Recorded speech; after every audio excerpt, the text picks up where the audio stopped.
So with all of these videos that we've just gone through, with all of this instruction and background, what are your options when you come to receive the Eucharist?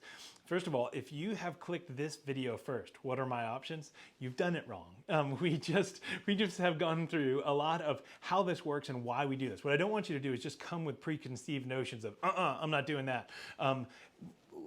Be challenged by this. If this is uncomfortable for you, I encourage you to sit in that discomfort a little bit and wonder why. What is it that makes you uncomfortable? Where is a place where we can learn to trust Jesus even more? Where is it that I would even challenge you to say that if we are truly in community with one another, this should be the least scary thing that we do as we share our lives with one another.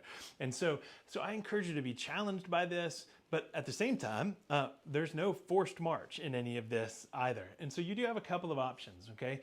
First of all, you can take in one cup by drinking, as we have just explained.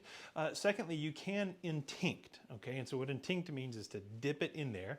And the way that you would do that is if you come up like this, the person with the cup is going to lower it down a little bit so you can see, and you would just dip the end of the wafer in there and eat it. And now before you go, I'm off the hook, can I just tell you, this is actually less hygienic than actually drinking from it if you're putting your fingers in the wine, right?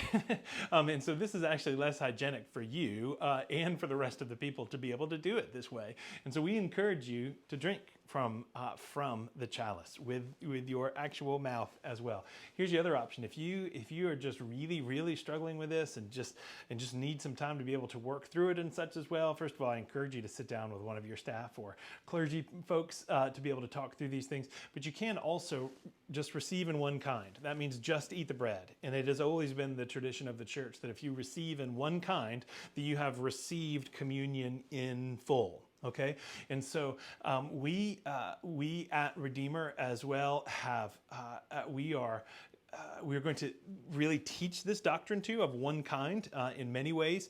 We know that gluten-free is a major thing because of wheat issues and all sort of things that are happening culturally and those kind of things. So we recognize the growing need for that. And so we're always going to have the gluten-free station at the front. But we are going to remove the alcohol-free wine, and we just have wine, regular wine in all the chalices. Now, why would we do that?